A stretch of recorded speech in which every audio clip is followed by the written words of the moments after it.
저는 썼지만 옆에 있는 분에게 우리 끝까지 사랑합시다. 한번 인사합시다.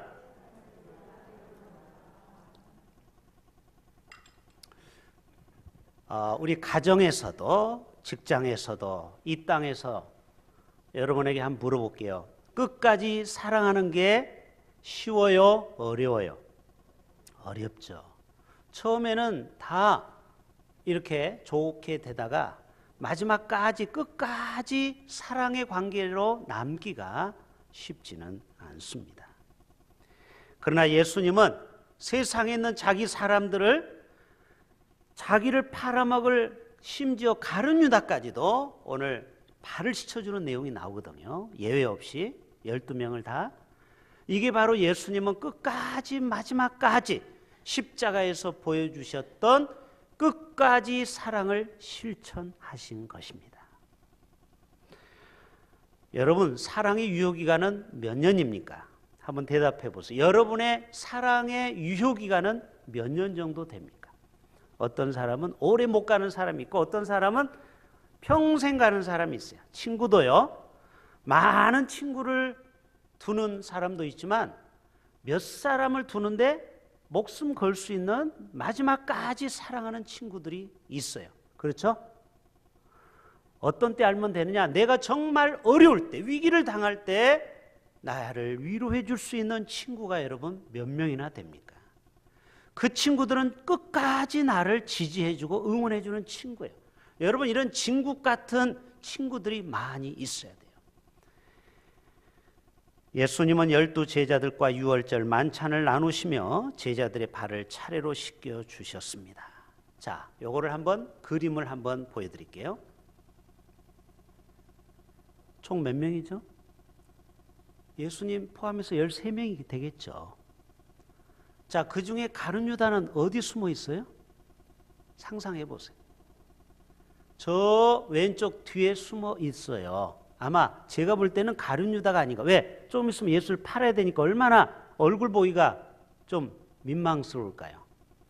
근데 초기 기독교 신학자이며 또 황금의 입이라고 한, 얼마나 설교를 잘하는지 그 입에서 나오는 말씀이 기가 막혀서 황금의 입이라고 하는 크리소스톰은 예수님의 제자 중에 누구의 발을 제일 먼저 씻겼을까? 이러한 상상력을 동원해서 물어봤어요. 12명 제자들 중에 뭐 베드로, 안드레, 야고보, 요한도 있지만 1번 타자가 분명히 가룟 유다였을 것이다. 이렇게 추정하는 거예요. 성경에는 없지만. 왜 그러냐면 생각해 보세요. 가장 사랑하기 어려운 자를 내가 먼저 하면 다른 사람을 사랑하는 것은 쉬워요. 쉽게 말해서 가장 원수 같은 사람을 내가 마음의 문을 열고 그 사람을 끝까지 사랑하면 조금 덜 믿고 덜 얄밉게 한 사람 내가 사랑하는 것은 식은 죽 먹기요. 이해되시죠?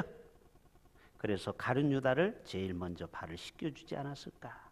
이런 상상을 해보게 됩니다. 예수님은 제자들의 발을 씻기면서 이렇게 말씀하고 있어요. 14절 한번 보여줘 보세요. 내가 주와 또는 선생이 되어 너희 발을 씻었으니 너희도 서로 발을 씻어주는 것이 옳으니라. 따라서 합시다. 서로. 여기서 핵심 구절은 서로예요. 서로. each other. 여러분 짝사랑해 보셨습니까? 정말 이게 고달픈 거예요. 상대방이 내 마음을 몰라주는 거예요.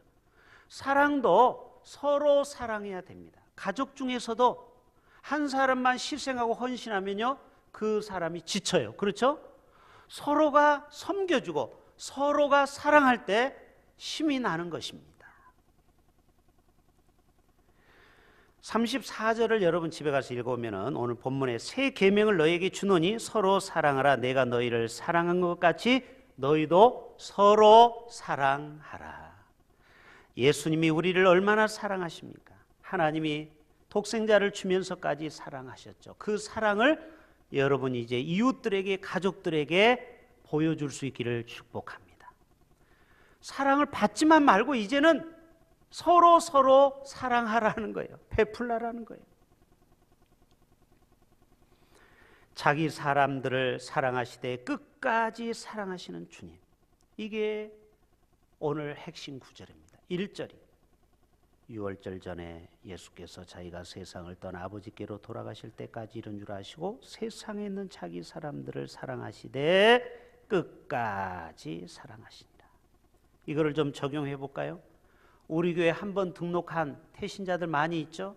여러분 그 사람을 지금 몇 년 안 나온다고 포기하실 수도 있겠죠. 그러나 주님의 마음은 끝까지 포기하지 말라는 거예요. 끝까지 그들을 위해서 기도해 주라는 것입니다.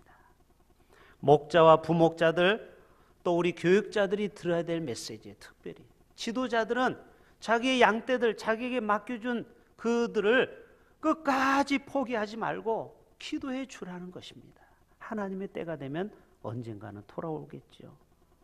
누가복음 15장이면은 세 가지 비유가 나오죠.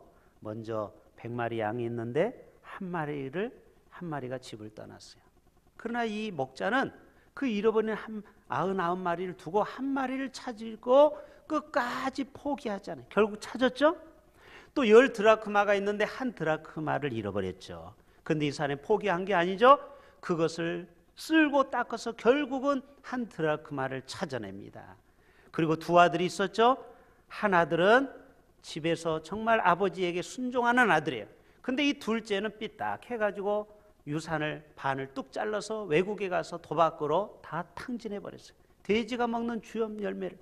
그러나 여러분 아버지가 포기했습니까? 호적에 파버렸습니까? 대문을 활짝 열어놓고 그 집 나간 아들을 기다리셨다라는 이게 뭐냐? 끝까지 기다리시는 아버지의 사랑. 드디어 돌아왔죠. 그래서 그 아들을 부둥켜 안고 냄새나는 노숙자 같은 옷을 벗기고 신발을 신기고 금가락지를 끼고 암송아이를 잡고 잔치가 벌어진 것입니다.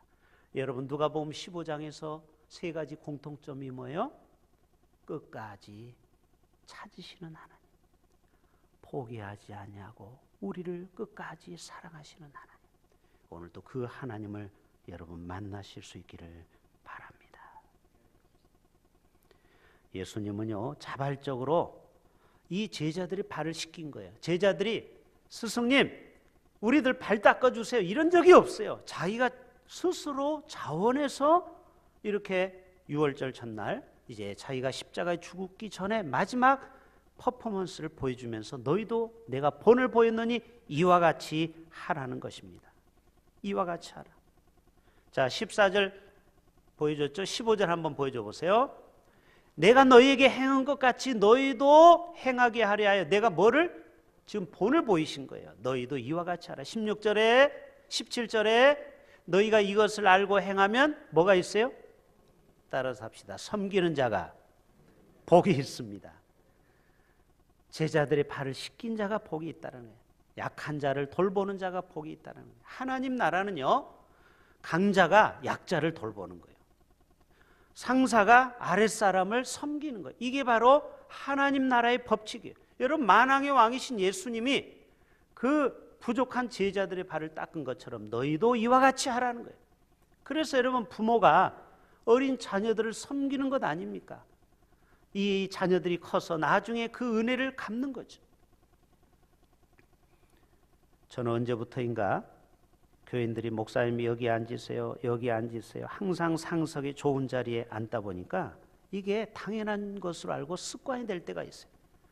그래서 어디를 가든지 식사할 때 되면은 딱 상석이 제가 알아서 오토매틱이 되어 딱 앉아 있는 거예요. 그러면서 제 자신이 이게 과연 옳은가?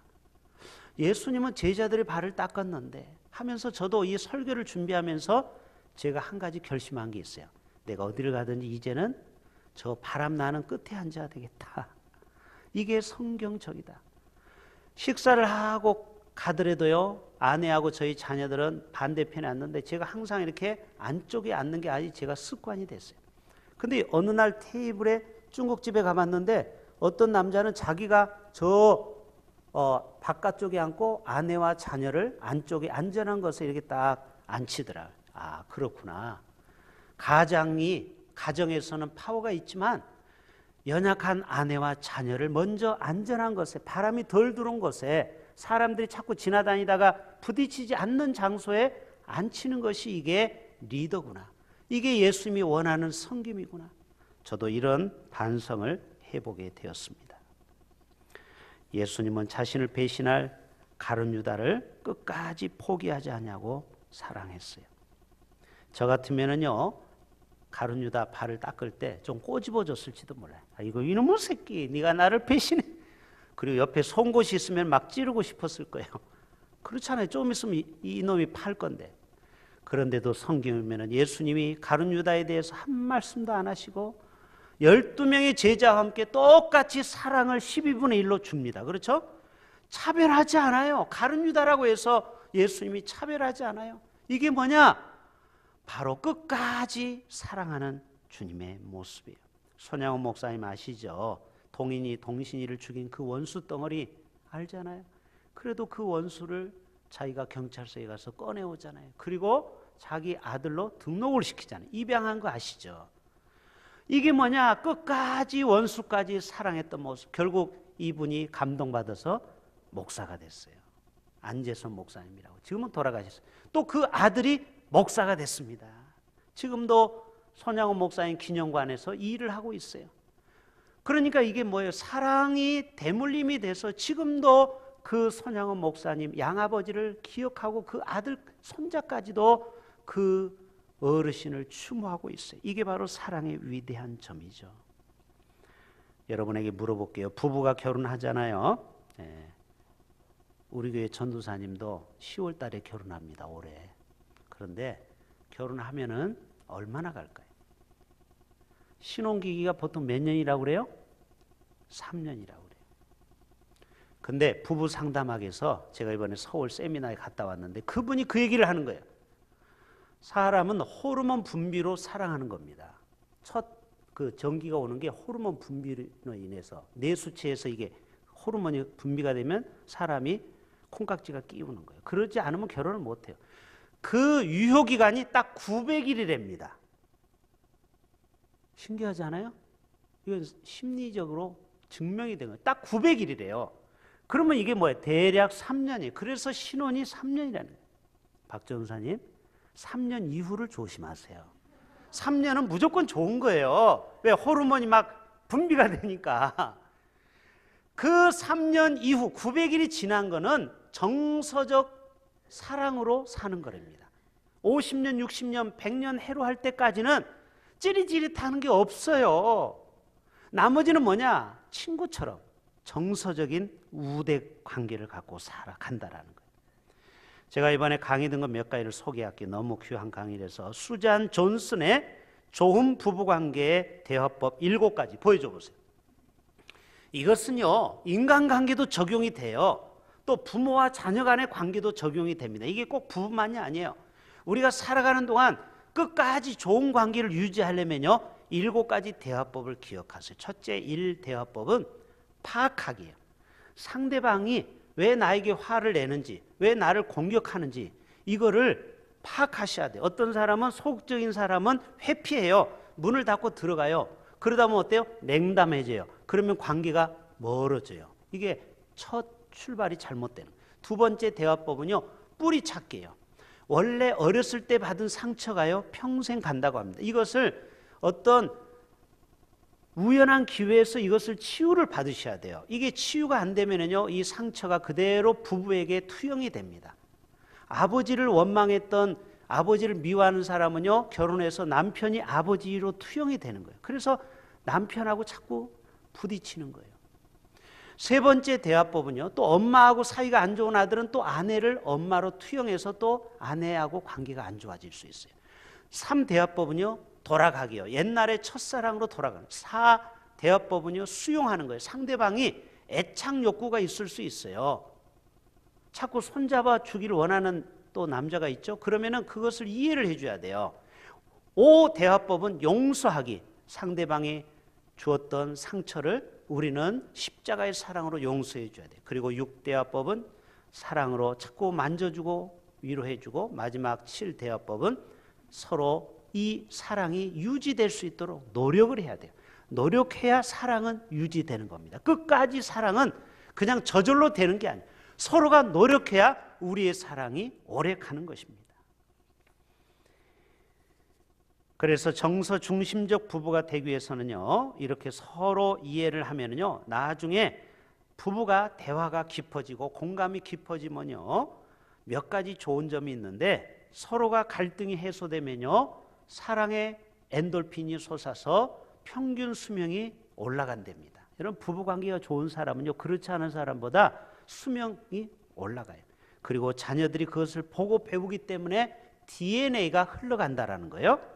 그리고 남자와 여자는 원래 하나 되기가 어렵다고 합니다. 기질이 69%가 반대래요. 그러니까 거의 70%가 10가지 중에 7가지가 나하고 안 맞아. 안 맞아도 너무 안 맞아. 그래서 로또 같이 안 맞는다고 그러잖아요. 여담으로. 로또가 잘 안 맞는 것처럼. 그러나 오늘 또 끝까지 사랑하고 관심을 갖고 용서하고 그리고 사랑으로 바라보다 보면 그게 수평선이 맞아질 때가 있다라는 거예요. 여러분, 뉴 노멀 시대 건강한 가정을 위해서 또 자녀를 둔 부모는 3가지를 기억하십시오. 첫째는 라떼를 버려야 돼요. 두 번째로는 아이들의 눈높이로 우리가 바라봐야 되고, 셋째는 친구가 돼야 돼요. 첫째는 라떼가 뭐냐? 아버지 때는 말이야, 엄마 때는 이랬는데 너 이러면 되겠느냐, 이렇게 잔소리하면요, 지적하면 아이들이 마음의 문을 닫는데요. 그러면은 대화가 안 돼요. 그러다 보면은 갈등이 생겨서 행복한 가정이 될 수 없다라는 거예요. 끝까지 사랑하기가 어려워요. 두 번째로는 아이들의 눈높이에서 아이들의 입장을 이해하라는 거예요. 요즘 한 연구가에 의하면 청소년기가 만 8살부터 29살입니다. 좀 이해가 안 되죠. 우리가 배웠을 때는 뭐 학령기, 아동기, 또 청소년기 이랬는데 만 8살, 초등학교 1학년부터 세상에 알 건 다 한대요. 왜 그래요? 스마트폰이라는 게 있잖아요. 엄마, 아빠, 이 어른들 세상을 이미 스마트폰에서 다 경험을 해버린 거예요. 이 홍수시대. 그리고 또 학원 가야죠. 3개, 4개 뺑뺑이 돌리죠. 그래서 여러분, 만 8세 아이가 하는 말이 자기들끼리 이런 얘기 한대요. 모이면은, 야, 왜 이렇게 세상 사는 게 힘드냐? 이게 8살에서 나올 얘기입니까? 우울증 환자도 많대요. 초등학교 1, 2학년이. 그래서 우리 아이들을 이해를 해줘야 돼요. 왜 애들이 저렇게 한숨을 쉬고 힘들어하는지, 왜 저항하는지를 이해를 해줘야 된다는 거예요. 정서적 조숙이 빨리 와버렸어요. 그리고 아이들에게 친구가 되어주라는 거예요. 그래야 우리가 끝까지 좋은 부모와 자녀로 남는다라는 거예요. 청소년들을 집단을 모아서 표본 조사를 했어요. 너희에게 인생에 가장 큰 영향력을 준 그룹이 누구냐? 첫째 부모이냐? 두 번째 선생님, 학교 선생님이냐? 세 번째 책에서 읽은 위인들이냐? 네 번째 친구이냐? 자, 몇 번? 몇 번? 4번이죠. 부모도 아니고 학교 선생님도 아니고 책에서 봤던 뭐 위대한 인물이 아니고 친구들에게 가장 영향력을 받는. 그래서 여러분, 친구들을 잘 만나야 돼요. 여러분, 새 학기마다 우리가 기도할 것은 우리의 자녀들, 손주들이 좋은 선생님, 좋은 친구를 만나도록 기도해 줍시다. 왜 그러냐면 거의 8, 90%가 친구의 영향을 그대로 받는다라는 거예요. 왜 친구를 좋아하는지 아세요? 친구는 절대 지적질을 안 한대요. 부모나 선생님은 너 똑바로 앉아, 너 그러면 돼, 너 다 잘 되라고 하는 소리야. 맨날 지적하는데 친구는 그냥 지적을 안 해. 왜? 자기 인생도 힘들거든. 그러니까 지적할 수가 없어요. 지들은 지들 수준밖에 안 되니까. 그래, 맞아, 맞아 하면서 공감하잖아요. 그러니까 여러분, 친구가 그렇게 좋은 겁니다. 몇 세까지? 29세까지. 그래서 여러분, 학교에서 제일 좋은 인기 있는 선생님이 누군지 아세요? 구나 선생님이래. 따라서 합시다. 구나 선생님. 그랬구나. 네가 지금 시험 성적이 망친 게 다 무슨 이유가 있었구나. 그래, 네가 요즘 힘들어하는 이유를 내가 선생님이 엄마 아빠가 알았다. 아이고, 그랬구나. 그래, 네가 학교에서 못된 애 만나서 마음이 아팠구나. 이게 뭐예요? 구나. 이게 심리학에서 항상 이 말을 의도적으로 쓰래요. 그래서 여러분, 이걸 잊어버리지 마세요. 집에 가서 아이고 배고팠구나. 구나만 붙이면 된다니까요. 울어? 아이고 슬펐구나. 구나만 붙이면 되는 거예요. 이게 여러분, 공감의 놀라운 역사가 일어납니다. 요 말만 붙여도요, 애들이 엄마 아빠가 오늘 교회 와서 변했네? 우리 엄마 아빠가 변했어요. 이래요. 이게 뭐예요? 공감 아닙니까? 목사도 마찬가지죠. 성도가 교회를 안 나오고 또 이렇게 반항하면 아이고 성도님 제가 미웠군요. 이렇게 하면 돼요. 아이고 제가 앞으로 잘할게요. 여러분 그러면은 끝까지 사랑할 수 있는 관계가 되지 않을까요? 지적하려면요 3가지를 기억하래요. 참 이 지도자들이 조심해야 돼. 이 학교 선생님 또 이 목회자가 자꾸 성도들을 지적하잖아요. 성도님 이렇게 하세요 저렇게 하세요. 물론 권면은 좋은데 그냥 지적은 기분 나쁜 거예요. 그래서 지적하려면 부모들도 기억하세요. 자녀들한테 지적 안 하려면 3가지를 기억하래요. 첫째는 허벅지를 꼬집으래요. 내가 지적하려면. 2번째 혀를 깨물래요. 그러면 말이 안 나오겠죠. 3번째 그래도 안 하려면 혀 깨물고 죽으랍니다. 그만큼 남에게 잔소리는 아무 사람을 바꿀 수 없다라는 거예요. 제가 이 강의를 들으면서 참 내가 그동안 자녀들한테 얼마나 지적을 많이 했는지 반성 많이 했어요. 그래서 앞으로 지적 안 하려고요. 우리 성도님한테도 가능하면은 좋은 얘기만 하려고요. 여러분, 예수님은 제자들을 변화시킬 때 잔소리, 지적한 적이 없어요. 그냥 있는 모습 그대로 받아준 거예요. 그리고 끝까지 사랑해 준 거예요. 그러면 때가 되면 돌아오는 거예요. 때가 되면 그 십자가의 사랑을 깨닫게 되는 거예요. 부모님들도요, 위로가 필요한 시대랍니다. 지금 부모님들 옛날에 빈둥지 증후군이라고 아시죠? 남편은 직장 가죠. 또 자녀들은 학교 가고 또 대학 가고 또 직장 가고 50 중반 되면서 여자들이 갱년기가 찾아와요. 그리고 또 빈둥지 증후군이 와서 고독하다고 그래요.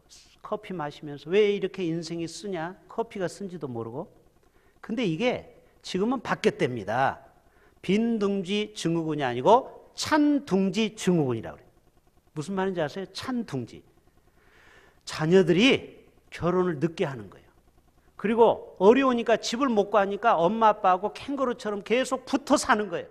그래서 집안 식구가 차고 넘쳐서 찬둥지 증후군이라고 그래요. 애들이 안 나가. 집에만 계속 붙어 있어. 그러니까 화가 나죠. 옆집에는 다 결혼해서 출가했는데 우리 자녀가 아직까지 집에 있다. 그러면 어때요? 우울증이 생기는 겁니다. 그래서 찬둥지 증후군이 생긴다고 그래요. 여러분, 이 코로나 시대에 우리가 한 가지 여러분에게 제안을 합니다. 우리가 가족 간에도 또 이웃 간의 관계도 정말 우리가 끝까지 사랑하려면요, 많이 웃어주세요. 웃을 때 상대방의 마음의 문이 열린다라는 거예요. 프랑스의 디셴스라는 학자가 20년 동안 한 여자대학교 졸업 앨범을 가지고 연구를 했어요. 별 희한한 연구를 했네요. 활짝 웃는 여학생을 20년 추격하고 얼굴이 그늘지고 얼굴이 이렇게 웃음기가 없는 여학생을 또 쫓아가서 연구를 했어요. 근데 여러분 놀라운 변화가 생겼어요. 환하게 졸업사진에 웃은 티 하나 없는 맑은 여학생들을 쭉 추격해서 결혼도 하고 직장생활을 하고 이런 걸 봤더니 병원 먼저 얘기할게요. 병원에 가는 횟수가 웃는 얼굴을 가진 사람은 1년에 3번 간다고 치면 얼굴이 우울하고 얼굴이 웃음이 없는 사람은 10번을 병원을 갔대요. 그리고 회사에서 연봉이 1.5배가 웃는 사람이 더 많답니다. 왜 그러냐면 엔돌핀이 솟기 때문에 매사에 의욕적이 되는 거예요. 그리고 승진도 빨랐다라는 거예요. 이분의 결론은 뭐냐? 아하, 우리가 이 땅에 살아가는 동안 먼저 가족들에게 회사에 갔다 오면 짜증 부리고 막 그러면요 애들도 공격합니다. 서로가 공격해요. 그러니까 먼저 엄마 아빠가 아이들이 오면 안녕하셨습니까? 오늘 공부하고 오시느라고 얼마나 수고가 많으십니까? 하고 인사를 드리고 활짝 웃으세요. 너 오늘 몇 점 맞았어? 너 학교에서 뭐 했어? 이렇게 지적하지 말고 그냥 먼저 환하게 웃으면 애들도 엄마 아빠가 왜 그러지 하면서 그 아이들도 엄마 아빠와 대화, 소통이 된다는. 그러면 여러분 얼마나 행복한 가정이 되겠어요. 부부도 마찬가지고 교회 생활도 마찬가지고 직장 생활, 이웃과의 관계도 마찬가지라는 것입니다. 항상 기뻐하라, 쉬지 말고 기도하라, 범사에 감사하라. 이는 너희를 향하신 하나님의 뜻이니라. 벌써 데살로니가전서 5장 16, 17, 18절에 이미 주님이 우리에게 부탁하신 거예요. 그럴 때 우리가 끝까지 사랑의 관계로 남는 거예요. 여러분, 처음에는 좋았는데 나중에 애증으로 끝나는 경우도 얼마나 많습니까? 인간관계. 그렇죠? 정말 우리가 끝까지 좋은 관계로 남으려면은 우리가 항상 상대방을 향해서 웃어주시고, 아멘? 그리고 감사하시고, 그리고 항상 쉬지 말고 기도하세요. 그러면 우리의 인생이 항상 끝까지 사랑으로 남는 것입니다. 여러분, 꿈을 향해 나르소서라는 책이 있는데 이 책은요 빔의 품이어서 여러분 살 수가 없어요. 이 책은 교도소에서 나온 소년에서 쓴 책입니다. 이 아이들에게 물어봤어요. 왜 너희들이 비행 청소년이 되었는가? 너희들이 제일 듣고 싶은 소리가 무엇이냐 물어봤는데 1위가 무엇인지 아십니까? 아들아, 실수해도 괜찮아. 이 말이 그렇게 듣고 싶었대요. 근데 애들이 처음에 실수하고 삐딱할 때 막 지적하고 야단치고 이래가지고 얘네들이 더 왕창 빗나갔다라는 거예요. 따라서 해봅시다. 아들아, 딸아, 실수해도 괜찮아. 여러분, 하나님의 마음이 안 그럴까요? 호세아 선지자를 봐서도 정말 가늠한 여인을 호세아 선지자 보고 데려오라고 했죠. 왜 그래요? 이게 이스라엘을 사랑하시는, 끝까지 사랑하시는 하나님의 마음을 호세아 선지자에게 가르치는 거예요. 여러분, 호세아는 선지자입니다. 요즘 말하면 목사예요. 그런데 사모를 어디서 데려오라고? 가늠한 여인, 창녀를 데려오라는 거예요. 근데 이 창녀가 습관이 못 버리는 거예요. 또 밖에 나가서 몸을 파는 거예요. 그런데도 하나님은 호세아야, 네 아내를 데리고 와라. 나중에는 막 보리 서마를 가지고 와서 또 사와요.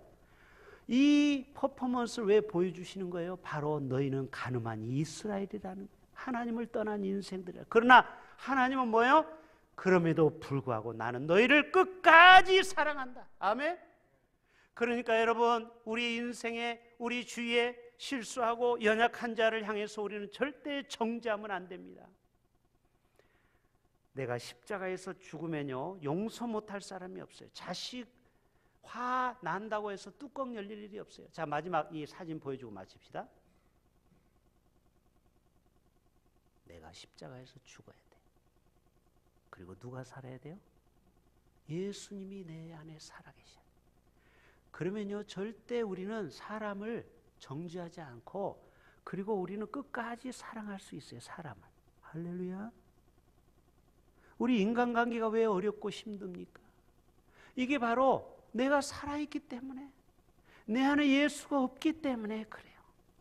가족 간의 갈등, 교회 안에서의 갈등, 직장과의 갈등, 인간과의 갈등, 이 모든 뿌리는요 다 내가 있기 때문에 그래요.